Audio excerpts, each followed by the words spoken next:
last topic of the evening is the mandatory camps are underway. So the mandatory portion of OTAs has officially begun on Tuesday as we're recording this. Happen over the next 3 days throughout the week. There's already been press conferences from some of the players talking about what it's like to be back. Travis Kelce, Drew Tranquil, Isaiah Pacheco. Don't know if I'm missing anybody off the top of my head. I think those for today. I know that happened Tuesday. Yeah. Okay. So those are the people that we've already heard speak. We're getting to see everybody in their alignments, seeing who's taking first team for second team reps, and just seeing how the final roster is going to play out. It's really hard to test and to judge how these camps go because the roster is so large, nearly twice the size of what it's going to be when the final 53 is determined. So the hype train is real for just about anybody and everybody for all the various position groups. But for the sake of this podcast, we'll keep it shorter. So Lonnie, we'll start with you. Who needs to make an impact early to impress the coaches and fans alike? Yeah, I think I've been saying it the whole time. Sky Moore and Kadarius Toney. I think both of those guys need to do something massively impressive to impress the coaches and fans alike at mandatory minicamp. I mean, we haven't heard anything about Sky Moore in the media about him having a good day. I don't think at all since he's been the Chief. So, we need to see something good from those guys. Being that they bring in Miko Hardman, being that they bring in Hollywood Brown, being that they bring in Xavier Worthy, they do not think that they have enough at that position to move forward. They still have Justin Watson. They still have guys like Justin Ross there. And they have a new guy to the name of Nico Rubio, who I think Dale will talk about a little bit later. But they have some guys in that room that can make some very, very significant splashes. And they're not named Kadarius Toney and Sky Moore, which is not good going into this mandatory minicamp. So I think those are the two guys that have to impress the coaches and the fans just in mandatory minicamp to really make a splash and make the roster because we have a lot of competition there. And I don't think the Chiefs are looking to not have any playmakers or not have somebody that can stretch the field at that position. I think that hurt us last year, and they did not like that. We liked how they won games on defense, but they want to win games 90 going away on guys. And I think that's how the rest of the Chiefs kingdom wants them to win games too. So being that that's how they want to win, I don't see them having that problem this year. So guys that are having mishaps like drops, not able to stretch the field, not able to beat defenders, not able to get open, I just don't see you making a roster. So I think those two need to make a very big, good impression on coaches and fans. Man, we're really not going to probably disagree on anything in this show, y'all, because I think, honestly, with most of the players, offensively, let me do this. Offensively, Scott Moore, Kadarius Toney, just because we have a lot of young guys who are stepping up early and the coaches is liking what they're seeing and they feel like they can make an impact early with the offense, like Xavier Worthy and then Nico Remigio. He has been, going up since voluntary OTAs and been getting a lot of runs with Patrick Mahomes and going out to Texas with him as well too, getting that chemistry. And that's somebody that we saw last preseason where if he didn't get injured, he was going to make that 53-man roster and probably we would have a different conversation about that wide receiver group if he was getting more reps with Rashee Rice, if we being real. So Scott Moore and Kadarius Toney, they need to go out there and, be on it. You need to make some plays. You need to make an argument of why y'all drafted, why the team drafted y'all, so y'all can be hard for those where it's like, we got to push you to the practice squad because we like what we saw and going into the preseason season as well too. Once that comes up, if they're making plays, it's like, we got to go with them because if we can get that type of play going into the season, then we can really be major on this repeat and on this run to go for a three-peat, right? But defensively, I'm going to go with Najee Johnson, and he's already getting first-team reps. Oh, I'm going with a guy who's looking good. Only reason why I'm saying that because last season, last training camp, they loved what they saw from him, and he was actually getting good runs with them as well, too. Coming back from injury, losing L'Jarius Sneed, this is your chance to say, like, Joshua Williams, Jalen Watson, this is me over here. This is me over here. So y'all better be battling for that other side because I think we do want to keep Trent in the slot in the nickel if we can. So defensively, Najee Johnson, hopefully he makes it going into the preseason, going to the season as well too, because I like the size that he what he presents, or what he has, and I think that will be good for a Spags type of DB in that defensive system. But yep, that's who I got for both sides from the offense and the defense. Well, I won't pick the low-hanging fruit like you guys did, because yes, we are all fully aware of Sky Moore and Kadarius Toney and their possible future on this team. I think for my offensive players, I'm going to say Wanye Morris and Kingsley Suamataia. They got to sound it out to make sure you get all the syllables in there, because that's the one question mark, right? I think we're unsure about Joe Thuney's health. He's obviously not participating, so that left guard position could be something to watch. But I think we know that once he is healthy, that he's going to go right back into that starting role. But it's the left tackle spot, and it's arguably the most important position on the offensive line. And the Chiefs have some question marks around that. And they've taken some swings at the position, nothing major that would set the future back or nothing like that. But, how does Wanye look after the pressure of, his arrest that came out a month or so ago? How does Kingsley step in as a 21-year-old in Andy Reid's system, coming from BYU, where it was RPOs majority of the time, where you're going to have to do actual pass blocking or actual run blocking instead of that mixture of the two? So that the left tackle is going to be an interesting spot for me to watch over the next couple of weeks and into preseason to see how much the Chiefs are utilizing those two guys, and whether or not one of them is firmly on the first team, or if they keep sprinkling in one or the other and it becomes a true competition. And I think for my defense, I'm going to cheat a little bit. I want to see Felix step up. You're a first-round draft pick. You didn't get much practice. You didn't get much playing time. You looked good in your spouts when you did get to play. But the Chiefs liked Mike Dana enough to bring him back. And if you brought him back, you think that he's set to be the starter. And we don't have Charles Omenihu for more than half of the season. So all this pressure goes on Felix's shoulders. And being a first-round pick and that pedigree that comes with it, we expect him to step up. So we will see if he makes an impact on the coaching staff and whether or not he can start cracking into the first team reps just like everybody else. And my cheating answer is nearly the entire defensive back room, because from what I heard of Nate Taylor earlier today, he's got like 10 plus guys making the roster, nearly on both for corner and safety.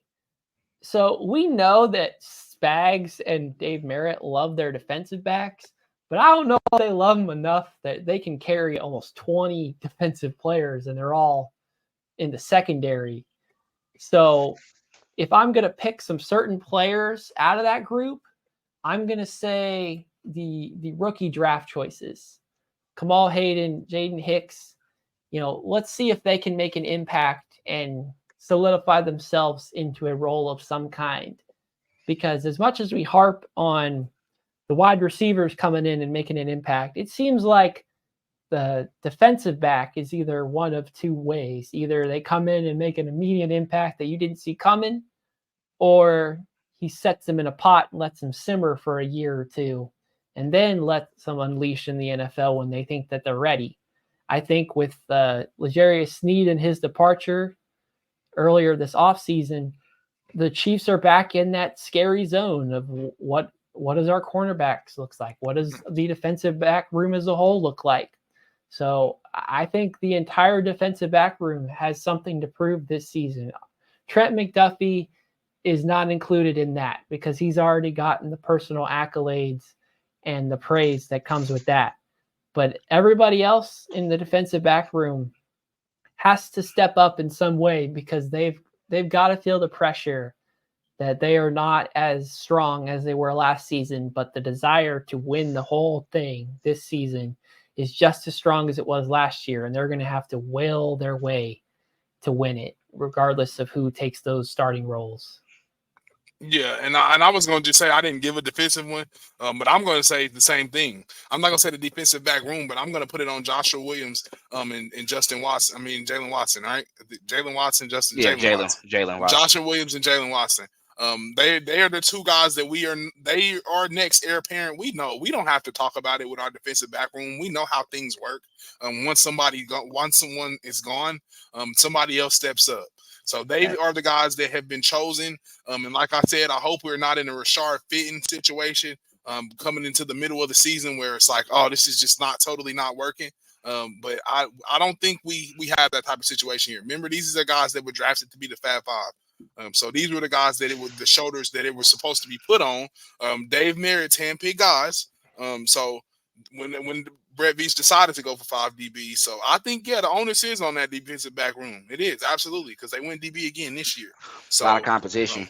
A lot of competition. So and Brian Cook came back. They say he's had a great day. So if he's playing at that level with Justin Reed, you kind of got that set because he was he was looking good last season. So you have that back end looking all right. The cornerbacks, DB, all that nickel corner outside, I got to go to work. It's going to be a competition. It's going to be a fight. But at least we got special teams. Yeah. I'll throw in one more group. Who's going to solidify themselves as tight end 2 in this offense? Because we've talked that they have some good backups, and we've talked to Jason Dunn off the show, and he says that arguably with Travis Kelce being your number 1, that this could be a very good tight end group. But what would their output be? Who will get the nod out of training camp to say, yeah, you're the tight end 2? And with the way our offense is now, we like those 2 tight end sets a lot more than we do the empty and 5 wide receiver lineups. So will Noah Gray continue to hold that number 2 spot? Will Jared Wiley, the rookie who was dominant in college as a red zone threat and getting the most touchdowns for a tight end in the NCAA? Or will we see Irv Smith, who's been around the block as a catching tight end, making it on this roster as a guy who can kind of spell when Travis Kelce needs a breather or two? That could be another interesting group to watch out for, in my opinion. Trav, Noah Gray, Jared Wiley, Irv Smith. I think they're going to go for tight ends. We wanted to do that before. We did it before. But the thing is, I'm not afraid of saying Noah Gray tight end 2 because he's already familiar. He has made some great plays within, the system already as well. He already has that veteran experience. I think he would get the nod. Now, Jared Wiley being the number 3, you just alluded to it already. He had the most touchdowns as a tight end in NCAA history, right? Or within this season. I think this season. So what he can do as a receiving tight end. When we go back, Jody Fortson, it was really still Noah Gray than Jody Fortson right after. It was just he was more of a receiving tight end. Like he was our red zone guy as well too, but he dealt with injury. I can see the same thing where it's like, okay, Noah Gray, like we are comfortable with that regardless. But what do you have set up for these 4 tight end sets if they're all healthy and they're all playing well? Because Andy Reid really wanted to do that. I'm like in certain moments, and I think on the goal line, to be honest, where I got guys who can catch steal, and I still got my 1 wide receiver outside, but I do think he kind of wants those jumbo packages to where he has body on the line if he want to run the ball, however he wants to do it. So we'll see, but that's how I got it. Okay, and I'll throw one more out there just as a thinker for the end of the show. Linebacking depth. We obviously know the 2 starters, but with number 50 Willie Gay departing this offseason, we know that Nick Bolton and Drew Tranquil are the 2 starters, but who's going to solidify themselves as that 3rd and 4th tight linebacker? Leo Chenal We know that he can come in, but I don't necessarily see him as a true linebacker in this scheme. He's almost like a pure downhill runner or edge rusher type, like utilizing his speed to go forward towards the ball carrier and not the side to side that you would normally prefer to see out of your linebackers. So who do you think is going to come out as that third and fourth linebacker and solidify the depth on that defense that was so dominant last season? Cam Jones. That's a guy that they loved last year. If I'm not mistaken, the guy at Indiana, right? That they drafted. Well, not drafted. He was an undrafted free agent. I think that's why they got rid of Mr. Willie Gay. I think we spoke about that a lot last year. And Crochet, what's his name? Crochet. Over Leo? You got him over Leo? No, I'm saying like I just feel like he said a fourth and fifth, right? Third or fourth. Third or fourth linebacker. Because we got Curtis Jacobs. Well, yeah. So, and that's what I said. And I think Crochet was there. Is he still here? I mean Cochran. I'm sorry. Cochran. Nah. Yeah. He probably had Kim. Cochran. Yeah, Cochran. I'm sorry. Yeah, Cochran was a pretty good linebacker as well. So I really like Cam Jones. I think they've seen something they like there. Also cheap, undrafted free agent. Doesn't get any cheaper than that. I think if he can come in and cover the pass like he was doing last year, I could see it. I definitely could see it. And I think Leo Chanel still he's gonna make the roster. Like he's a specialty Swiss Army knife. They use him for just certain stuff, but whatever he's effective. He's very effective and efficient when he gets in. So he's gonna stay on the roster.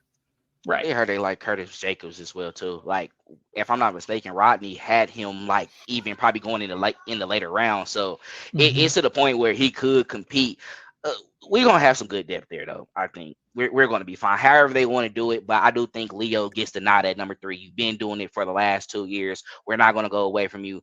You're a part of that draft class that has been killing it. We're gonna keep that up, and I think they want to keep that. So. Yeah, and I know that the Chiefs technically run a 4-3, which is 3 linebackers on the field. But 90% of the time they're running at a nickel, which means there's only 2 linebackers. Right. And I don't think that you put Nick Bolton in a role where he's chasing after a tight end in the middle of the field unless you want to, get him on the bad side of the Chiefs fans. So, it's a game within the game. You're trying to get players who can do certain things and trying to use them and at the right times.